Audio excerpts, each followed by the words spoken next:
Hello student, good morning. आज यहाँ पर हम फर्स्ट मंथली टेस्ट का लास्ट चैप्टर जो सिलेबस में है आपका वो है फ्रिक्शन। इससे पहले जो हमने चैप्टर 11 पढ़ा था उसमें force and pressure.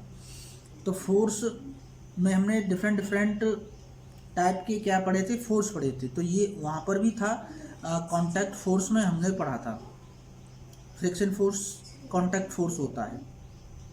Friction force आपके लाइफ में बहुत ही इम्पोर्टेंट होता है, तो इसीलिए इसको एक अलग चैप्टर में अलग से रखा गया है।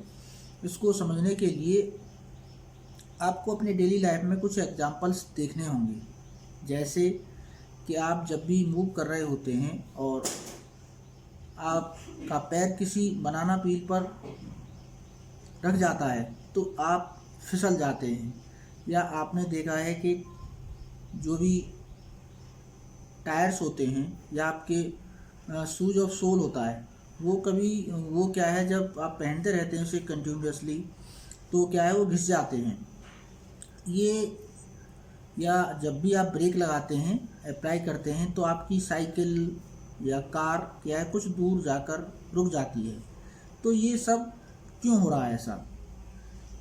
तो ऐसे सारे एग्जांपल्स हमें यहाँ देखने के लिए बड़ा इंटरेस्टिंग चैप्टर है, देखने के लिए यहाँ पे हमें मिलने वाले हैं। तो इस चैप्टर को हम ध्यान से पढ़ेंगे। तो आपका लास्ट चैप्टर है फ्रिक्शन फोर्स। फ्रिक्शन फोर्स घर्षण बल, घर्षण मतलब रगड़ने से जो पैदा होता है। ठीक है, जब दो सरफेस कांटेक्ट में आती हैं तो उनके रगड़ने से जो पैदा होता है वो होता है आपका फ्रिक्शन फोर्स। तो you might have seen a driver of a car और a truck slowing down vehicle at a traffic signal. Traffic signal पर आपने देखा है कि जो वाहन चालक होता है अपनी गाड़ी को क्या है स्लो डाउन करते हुए देखा होगा जब वो ब्रेक लगाता है। You to slow down your bicycle when needed by applying brakes. Have you ever thought why a vehicle slow down when brake are applied. क्यों स्लो डाउन हो जाता है जब आप ब्रेक लगाते हैं? Not only vehicle, any object moving over a surface of an other object slow down when no external force is applied on it. यानी ऐसी कोई भी वस्तु नहीं है जो एक दूसरी वस्तु के ऊपर मूव कर रही हो। ठीक है, और कुछ देर बाद वो मूव करने के बाद क्या है स्लो हो जाती है, धीरे धीरे क्या है वो रुक जाती है। तो ऐसा क्यों हो रहा है?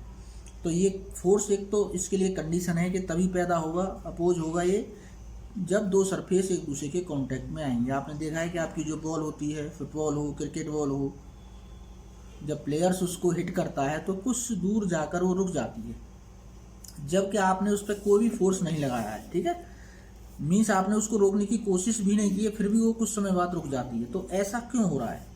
इन सब के हमें आंसर्स यहाँ मिलने वाले हैं। Finally it stop when you not seen a moving ball on the ground stopping after some time. Why do we slip when we step on a banana peel? अभी मैंने एग्जांपल दिया था कि जब भी आप बनाना पील पर पैर रखते हैं तो क्या है आपका पैर स्लिप हो जाता है। Why it is difficult to walk on a smooth and wet floor? जब आपका फर्श सपोज गीला हो जाता है या वो चिकना है तो उस पर चलना बहुत ही कठिन होता है। यू विल फाइंड, जैसे यहाँ पे बच्चा गिरा हुआ है, you will find the answer to such questions in this chapter. ऐसे ही कुछ आंसर्स हम यहाँ पे देखेंगे क्वेश्चंस के जो यहाँ पे अपोज किए गए हैं।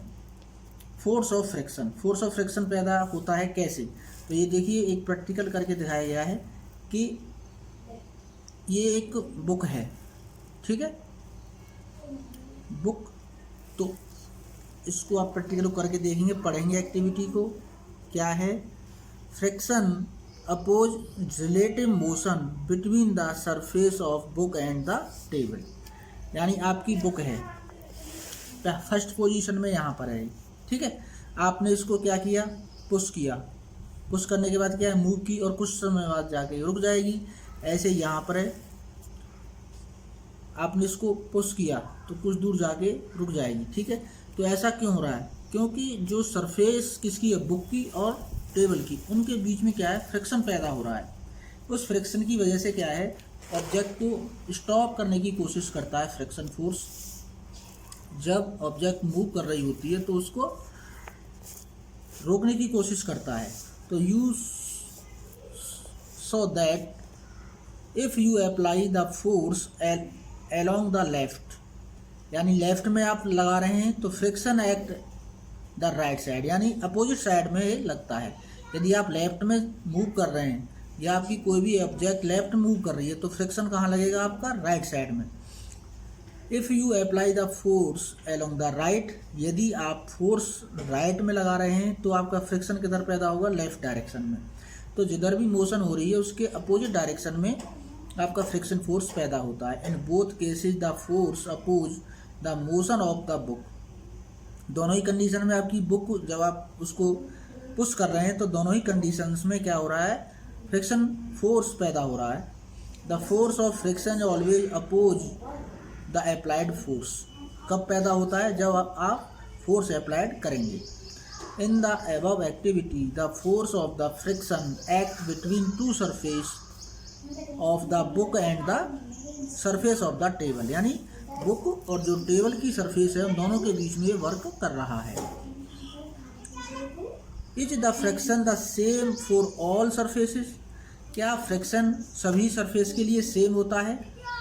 Does it depend on the smoothness of the surface, क्या ये उसकी स्मूथनेस पर डिपेंड करता है। लेट अस फाइंड आउट, इसका आंसर निकालने की कोशिश करेंगे। तो friction affecting factor affecting fractions, बिल्कुल सही बात है कि जितनी भी सरफेस होंगी हर सरफेस का फ्रिक्शन फोर्स अलग अलग होगा। तो ये आपकी एक ब्रिक है, आप इसको क्या है, पुल कर रहे हैं। तो a brick is being pulled by spring balance, यानी यहाँ पे इसमें बांधा हुआ है ये ऐसे करके और इससे खींच रहा है इसको। तो ये आपकी सरफेस और ये आपकी सरफेस कैसी है, स्मूथ नहीं है, ठीक है, क्योंकि ई जो आपकी ब्रिक है उसकी सरफेस स्मूथ नहीं होगी। तो क्या होगा आपको, now wrap a piece of polythene, आप पहले इसको ऐसे ही पुश करेंगे, पुल करेंगे, ठीक है। फिर आप क्या करेंगे, तो आपको फ्रिक्शन यहाँ पे ज़्यादा महसूस होगा क्योंकि रफ सरफेस के बीच में फ्रिक्शन ज़्यादा पैदा होता है। फिर आप इस पर क्या करेंगे, पॉलीथीन लगा देंगे ब्रिक के ऊपर ना। रिपीट दिस एक्टिविटी, फिर आप इसको पुल करेंगे।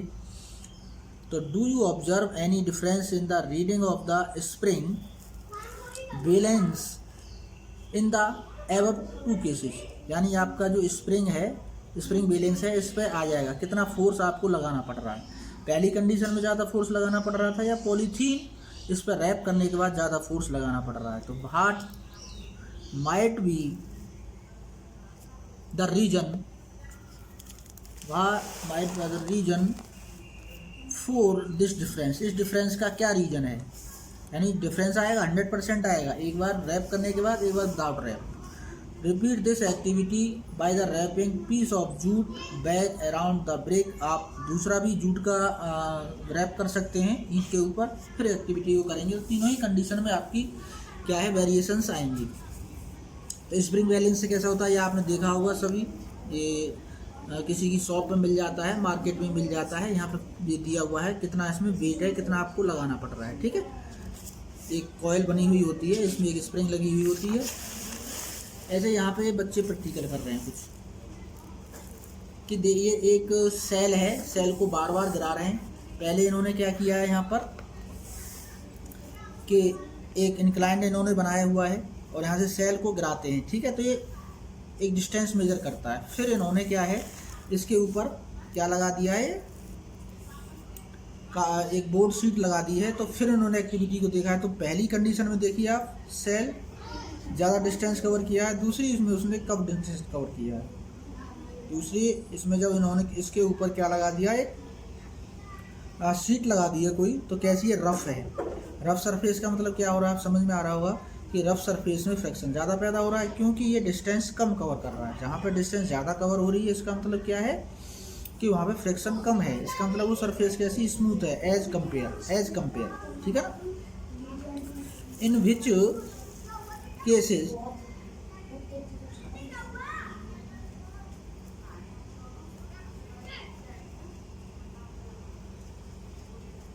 इन which cases the distance cover the minimum किस में कवर हुई है, जहाँ आपका सीट लगी हुई है टेबल के ऊपर। Why is the distance cover by the pencil cell different every time, दोनों ही कंडीशन में अलग अलग क्यों है। Try to reason why discuss the result. अब इसका एक रिजल्ट निकालते हैं, क्या हो सकता है। तो does the difference covered depend on the nature of the surface. इसका मतलब क्या है कि जो आपका फ्रैक्शन है किस पर डिपेंड करता है, उसकी नेचर पर। ठीक है, नेचर मतलब सरफेस स्मूथ है, रफ है, कैसी है। Friction is cause by the irregularity of on two surface in the contact. यानी जब दो इरेगुलर सरफेस, मतलब एक सरफेस स्मूथ है, सपोज दोनों स्मूथ है, मतलब उनमें जो इरेगुलरिटी है, अनियमितता जो सरफेसों के बीच में है दोनों की, उसके कारण पैदा होता है। Even those surface which appear very smooth have a large number of minute irregularity on them। यानी आपकी सरफेस यदि स्मूथ है तो उसमें इरेगुलरिटी मीन्स अनियमितताएँ बहुत कम होंगी। ठीक है, और यदि वो रफ हैं तो उसमें इरेगुलरिटी ज़्यादा होंगी। Irregularity on the two surface look into one another, lock into one another. जो भी आपकी इरेगुलरिटी होती हैं, दोनों सतहें जैसे खुरदरी होती हैं सपोज, तो उनकी जो इंटरलॉकिंग हो जाती है, इसको कहते हैं इरेगुलरिटी ऑफ इंटरलॉकिंग। ठीक है, जो सरफेस खुरदरी हैं वो एक दूसरी सरफेस में क्या है धस जाती हैं, ऐसे मानिए, तो उसको कहते हैं लॉक होना। ठीक है, जिसके कारण वस्तु रुक जाती है। वैन भी ऐसे मानिए जैसे आपका डिस्क ब्रेक होता है। वैन भी attempt to move any surface we have to apply a force to overcome interlocking. इसको क्या कहते हैं, force of interlocking. On the rough surface there are a large number of irregularity. हम पहले ही बता चुका हूँ, जो रफ सरफेस होती है, जो सरफेस खुरदरी होती है, ऐसे समझ लीजिए, उसमें क्या है लार्ज नंबर ऑफ इरेगुलरिटी पाई जाती हैं। So the force of the friction is greater if A rough surface is evolve. यदि कोई रफ सरफेस आपको दी गई है तो वहाँ फ्रिक्शन फोर्स सबसे ज़्यादा होगा। जैसे इंटरलॉकिंग कैसे होती है, देखिए ये बुक है आपकी, ठीक है, बुक, और ये इसकी टेबल है, तो दो सरफेस है यहाँ पे, तो ये क्या है बुक की सरफेस है और ये टेबल की सरफेस है। ठीक है ना, तो ये क्या है इरेगुलरिटी जो होंगी वो ऐसे इसमें क्या है इंटरलॉक हो जाती है, इसको कहते हैं इंटरलॉकिंग। ठीक है, दिख रहा है ना, इसकी इरेगुलरिटी और इसकी आपस में एक दूसरे में इंटरलॉक हो जाते हैं। ओके, समझ में आ गया होगा। बहुत सिंपल चैप्टर है लेकिन बहुत ही इंटरेस्टिंग है। We see that the fraction is cause by the interlocking of irregularity in two surface. Two surface की जो इरेगुलरिटी होती है वो आपस में इंटरलॉक हो जाती है। It is obvious that the force of friction will increase if two surface are pressed harder. यदि आप दो सरफेसों को बहुत तेज दबा देंगे तो आपको क्या होगा, वहाँ पर फ्रिक्शन ज़्यादा पैदा होगा। You have experience it by dragging a mat when nobody is sitting on it. होता क्या है कि आपके घर में मैट है और मैट को आप जब फर्श पे वो बिछी हुई है, आप उसको जब फोल्ड करेंगे तो आपको फोर्स लगाना, बहुत ही कम फोर्स लगाना पड़ेगा। लेकिन जब आप पर किसी को बैठा देंगे तो क्या होगा कि जो चटाई की जो मैट की जो रेगुलरिटी है और सरफेस की इरेगुलरिटी वो क्या है इंक्रीज हो जाएगी, तो आपको क्या फोर्स ज़्यादा लगाना पड़ेगा उसको हटाने के लिए। फिर ऐसे हैं, देखो ये बॉक्स है, धक्का दे रहा है इसमें। You have to push on the box to keep it moving. Recall your experience when last time you moved a heavy box. हमने 11th चैप्टर में पढ़ा था कि हमने हैवी बॉक्स को क्या पुश किया था from one place to another place. If you have no such experience, नहीं है तो आप ऐसा करके देख सकते हैं। आपके घर में एक बॉक्स हो सकता है, उसको आप धक्का लगा के देख सकते हैं, पुश करके देख सकते हैं। Get that experience now. What is easier to move the box from rest और to move it when it is already in motion. यानी कोई बॉक्स ऑलरेडी मोशन में है, उसको पुश करना, उसको मूव कराना ज़्यादा आसान होगा, या जो रेस्ट में है बॉक्स उसको मूव में लाने के लिए किसको आपको, तो नेचुरल सी बात है, जो चीज़ मूव में है उसको और मूव कराने के लिए हमें कम फोर्स लगाना पड़ेगा। लेकिन जो चीज़ रेस्ट में है उसको मूव में लाने के लिए हमें ज़्यादा फोर्स लगाना पड़ रहा है। The force required to overcome friction at the instant an object start moving from rest is a measure of static friction. Static friction type आएंगे अभी फ्रिक्शन के। स्टैटिक फ्रिक्शन क्या होता है कि जब आप किसी भी ऑब्जेक्ट को रेस्ट से मूव में लाएंगे तो उसके लिए जो फोर्स लगाना पड़ेगा तो कौन सा फोर्स होगा, स्टैटिक, ठीक है ना, static friction. On the other hand the force required to keep the object moving with the same speed is a measure of sliding friction. यदि कोई ऑब्जेक्ट मूव में है उसको मूव में ही रखना है सेम स्पीड से, मीन्स सपोज कोई 40 किलोमीटर पर आवर की स्पीड से कोई ऑब्जेक्ट चल रही है और आपको उसी स्पीड में उसको रखना है, ऐसा फोर्स लगाना है तो उसको कहेंगे sliding force. When the box starts sliding, the contact point on its surface do not get enough time to lock into the contact point on the floor. So the sliding friction is slightly smaller than the static friction. इसका मतलब समझ में आया आपको कि जो sliding friction हो जाए स्लाइडली स्मॉलर होता है। क्यों होता है कि स्लाइड वो तो पहले से ऑलरेडी मूव कर रही है ना कोई ऑब्जेक्ट, और स्टैटिक क्या है, स्टैटिक आपको रेस्ट से मूव कराना पड़ रहा है, रेस्ट से मूव पोजीशन में लाना पड़ रहा है। तो स्लाइडली क्या होता है, ये कम होता है स्लाइडिंग फ्रिक्शन, और स्टैटिक फ्रिक्शन क्या है, ज़्यादा होता है एज कम्पेयर स्लाइडिंग फ्रिक्शन को, क्योंकि उसको हमें रेस्ट से मूव में लाना है और जो पहले से मूव है उसको मूव कराने के लिए सेम स्पीड से हमें ज़्यादा फोर्स लगाना नहीं पड़ेगा। And you find it somewhat easier to move the box already in motion than the to get it start. यानी इसीलिए हमें क्या है, जो बॉक्स मोशन में है पहले से ही उसको आसान होगा हमें मूव कराना, और जो रेस्ट में है उसके लिए हमें ज़्यादा फोर्स की आवश्यकता होगी। अब ये है कि हमारे इतने सारे इसमें एग्जाम्पल्स आए जिनसे हमें सब बेनिफिट हो रहा है, क्योंकि हम स्मूथ फर्श पर नहीं चल सकते हैं क्योंकि वहाँ पे फ्रिक्शन कम होता है, तो क्या हम स्लिप हो जाते हैं, ठीक है, और फ्रिक्शन से हमें बहुत सारे प्रॉफिट भी होते हैं। तो फ्रिक्शन ए नेसेसरी इविल, क्या एक आवश्यक बुराई भी है? हाँ, जो आपका फ्रिक्शन है ये हमारे लिए बेनिफिट नहीं करता है। फ्रिक्शन की वजह से ही हम ज़मीन पर खड़े होकर चल सकते हैं। तो फ्रिक्शन एक बुराई क्यों है? तो recall now some of your experience in the earlier to hold a क्वाहल यानी अर्थन पॉट और एक ग्लास टम्बलर, पानी का घड़ा और एक glass. Suppose the outer surface of the tumbler is greasy, यानी जो टम्बलर है ग्लास का बना हुआ उसकी सरफेस कैसी है, ग्रीस लगी हुई है, और has a thin layer of cooking oil on it, या ऑयल लगा हुआ है उसकी सरफेस पर। तो वुड इट बिकम ईजियर और मोर डिफ़िकल्ट टू होल्ड, तो इसको पकड़ना आसान होगा या इसको पकड़ना कठिन होगा? जस्ट थिंक, सोचिए। Would it be possible to hold the glass at all if there is no friction? क्या ग्लास को पकड़ना पॉसिबल होगा एट ऑल, इसके बाद कि उस पर कोई फ्रैक्शन वर्क ना करे? Recall also how difficult it is move on a wet muddy track, क्या आप एक कीचड़ वाले ट्रैक पर चल सकते हैं, रास्ते वाले ट्रैक पर, और वेट मार्बल फ्लोर, आपके घर में मार्बल फ्लोर लगा हुआ होगा, आप देख सकते हैं, कीचड़ में आप चलते हैं तो आप स्लिप हो जाते हैं। Can you image being able to walk at all if there were no friction? यदि फ्रिक्शन ना हो तो आप मूव नहीं कर सकते हैं। You could not write with pen, आप पेन पेंसिल से लिख भी नहीं सकते हैं यदि फ्रिक्शन फोर्स ना हो।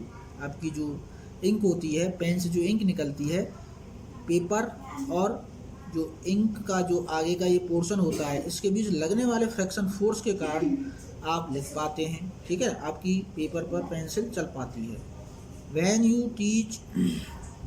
When your teacher is writing with chalk on the blackboard, आपका टीचर कोई भी हैं जो ब्लैक बोर्ड पर लिख रहे हैं तो वो भी किसी के कारण लिख पाते हैं फ्रिक्शन की वजह से। It's rough surface rub off some chalk particles when to stay, यानी उसमें जो रफ सरफेस है उसकी वजह से आप उस पर लिख पा रहे हैं चौक पर, ठीक है ना, ब्लैक बोर्ड और चौक के। A nail is fixed in the wall due to the friction. Friction के कारण क्या है, आप एक कील को दीवार में अंदर लगा पाते हैं, ठीक है ना, फिक्स कर पाते हैं।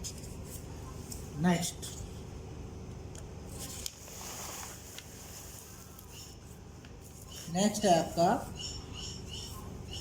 The black board.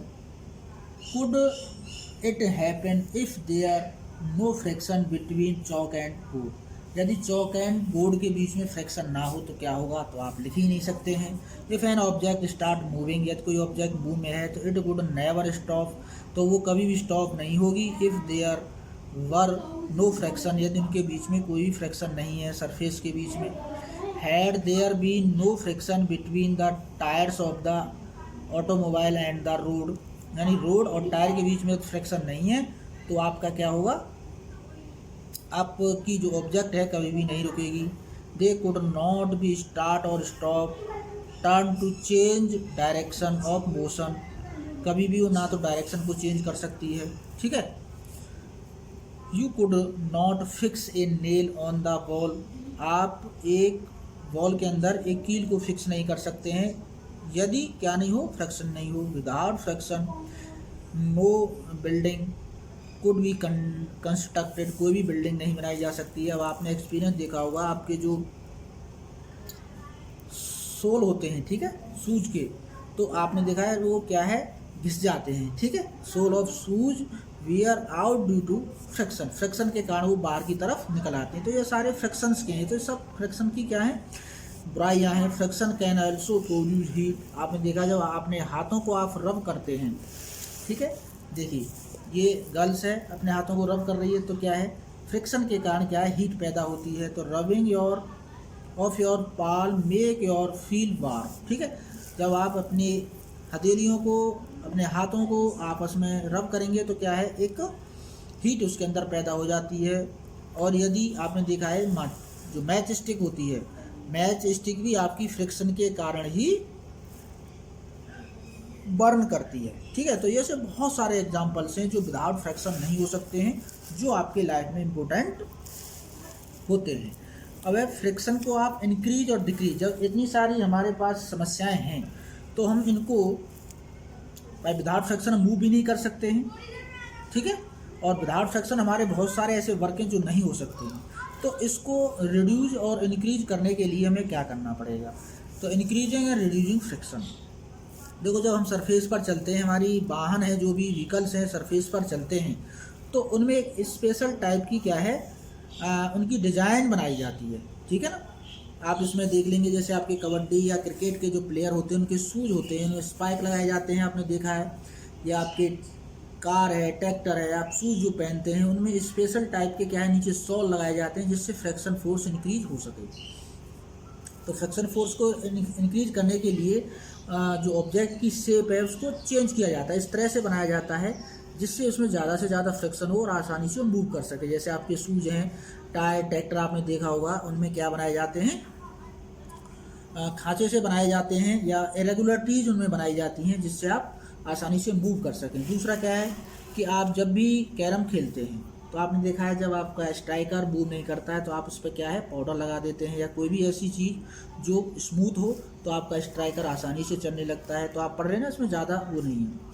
और यदि आपकी कोई ऑटोमोबाइल्स में कोई चीज़ है तो वहाँ पर लुब्रिकेंट का यूज़ किया जाता है, वो होता है सब्सटेंस है लुब्रिकेंट, ठीक है ना। इसका यूज़ कहाँ पे होता है, जब एक सरफेस दूसरी सरफेस के ऊपर स्लिप करती है, ठीक है ना। ऐसे देखिए, एक सरफेस दूसरी सरफेस के ऊपर मूव करती है, तो फर्स्ट सरफेस ये आपकी सेकंड सरफेस, बीच में क्या होता है, लुब्रिकेंट, जिससे ये सरफेस इस सरफेस के ऊपर आसानी से मूव कर सके, ठीक है ना। जितने भी आपके इंजन ऑयल्स वगैरह हैं, ग्रीस वगैरह है, सब आप जानते हैं। आपकी साइकिल में, आपकी कार में, आपकी बाइक में इंजन ऑयल लगाया जाता है। आप मिस्त्री के पास जाते हैं, आपकी साइकिल टाइट चल रही है भैया, ये आप बताएंगे जाके तो क्या है, ग्रीस ऑयल डालता है, तो उससे क्या होता है, आपकी साइकिल स्मूथली मूव करने लगती है। तो ये क्या होते हैं, सब लुब्रिकेंट होते हैं, ठीक है। नेक्स्ट है आपका व्हील रिड्यूस फ्रिक्शंस। जो व्हील होते हैं, आपने देखा है हमारे पास डिफरेंट ऐसी ऑब्जेक्ट होती हैं कि जिनमें व्हील होते हैं, उनसे क्या है, आप विदाउट व्हील उनको पुल कीजिए और एक व्हील लगाकर उसको पुल कीजिए तो आपको आसानी होगी। जब जो व्हील हैं, ठीक है ना, उनको लगाने से कम हमें फोर्स लगाना पड़ता है। तो ये आपका है, you must have seen attache and other pieces of the luggage fitted wheel. यानी जो आपकी ट्रॉली होती है, ट्रॉली बैग जो होते हैं, उनमें क्या है, पहिए लगाए जाते हैं, जिससे आप उसमें सामान रखकर आसानी से आप उसको खींच के ले जा सकते हैं। तो रोलिंग रिड्यूज फ्रिक्शन, रोलिंग मतलब होता है पहिए लगे हों और वो सरफेस पर मूव कर रहे हो तो कहते हैं रोलिंग फ्रिक्शंस, ठीक है ना। ऐसे यहाँ पे एक प्रैक्टिकल किया गया है। आप एक ऑब्जेक्ट है, कोई बुक है, उसको आप एक बार टेबल पर स्लिप कराइए, फिर उसके नीचे आप क्या है, पेंसिल्स रख दीजिए, तो रोलर बना लीजिए उनको, फिर रोल कीजिए तो आसानी होगी आपको। जब पेंसिल रख देंगे तो उसको मूव कराने में आसानी होगी। तो इस तरह से क्या फ्रिक्शन को रिड्यूस किया जा सकता है, ठीक है।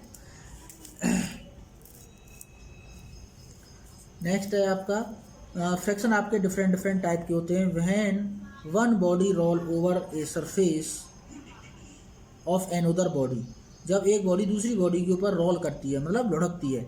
अब जैसे ये बैग है, बैग ठीक है ना, पहियों के ऊपर लुढ़क रहा है, तो the resistance to its motion is called rolling friction. तो ऐसे फ्रिक्शन को कहते हैं रोलिंग फ्रिक्शन।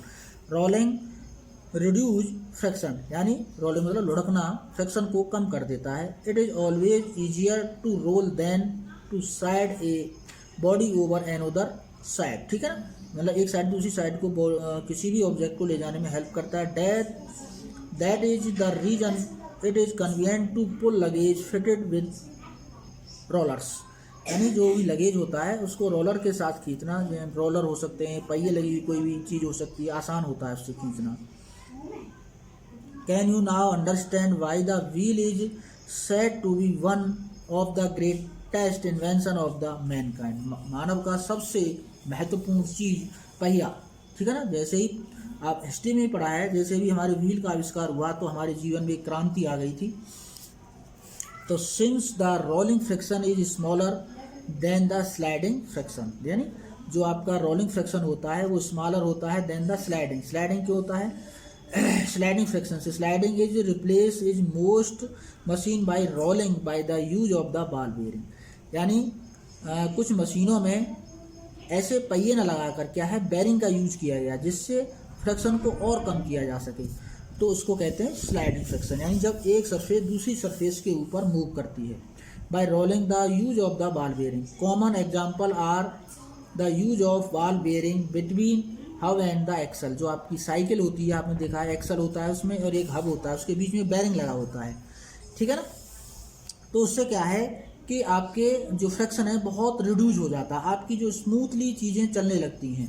लाइक एज जैसे सीलिंग फैन वगैरह में बाइसिकल में ये होता है, बॉल बेयरिंग ऐसे होता है। देखिए ये बेयरिंग है, बाल ये रहा, ठीक है ना, और इसमें क्या है, फिटे है बेयरिंग। तो आपकी ऑब्जेक्ट क्या है, इस पर मूव करेगी। जब ये बेयरिंग मूव करेगा तो जैसे ये होता है फैन में, ठीक है ना, ये आपकी साइकिल में होता है। तो इससे क्या है कि फ्रिक्शन जो है रिड्यूस होता है। इसको कहते हैं स्लाइडिंग फ्रिक्शन। मीन्स एक ऑब्जेक्ट जब दूसरी ऑब्जेक्ट के ऊपर स्लाइड करती है। एक होता है फ्लूइड फ्रिक्शन। फ्लूइड कहते हैं जितने भी हमारे फ्लूइड होते हैं, like as water and air. तो वाटर एंड एयर भी फ्रिक्शन आप जानते हैं प्रोड्यूस करता है। आपने देखा कभी कभी प्लेन है या जो भी चीज़ें हैं स्काई में क्रैश हो जाती हैं ड्यू टू फ्रिक्शन के कारण, तो इसीलिए उनकी एक शेप, स्पेशल टाइप की शेप बनाई जाती है। आपने देखा है कि similarity in the shape of an aeroplane and bird. साइंटिस्टों ने देखा जब बर्ड आकाश में उड़ सकती है तो उसकी एक स्पेशल शेप के कारण, तो इसीलिए उन्होंने एरोप्लेन की शेप भी कैसे बनाई, जैसे बर्ड की शेप होती है, ठीक है ना। तो फ्लूइड फ्रिक्शन कहते हैं जो फ्रिक्शन फ्लूइड्स के द्वारा लगता है, लाइक एज आपकी गैसेज एंड लिक्विड्स के द्वारा, ठीक है ना। तो वाटर में भी आप जानते हैं कोई भी ऑब्जेक्ट आप मूव कराएंगे तो कुछ समय बाद वो स्टॉप हो जाती है, तो वहाँ भी फ्रिक्शन पैदा होता है। The friction force exert by fluid is called drag, यानी जो फ्रिक्शन पैदा होता है फ्लूइड्स के द्वारा उसको क्या कहते हैं, ड्रैग फ्रिक्शन भी कहते हैं। The friction force of an object in a fluid depend on the speed with respect to the fluid, यानी फ्लूइड की क्या स्पीड है और उस ऑब्जेक्ट की क्या स्पीड है, फ्रिक्शन उस पर डिपेंड करता है। Frictional force also depend on the shape of the object and the nature of the fluid, यानी आपका फ्लूइड कैसा है, क्योंकि आप जानते हैं वाटर, हनी, पेट्रोल, डीजल, इन सब की नेचर क्या अलग अलग होती है, ठीक है। तो और आपकी जो ऑब्जेक्ट है उसकी शेप क्या है, इन सभी पर आपका फ्लूइड फ्रैक्शन डिपेंड करता है। तो ये आपका ये चैप्टर पूरा कंप्लीट हो चुका है, आप इसको ध्यान से पढ़ लेना। Thank you.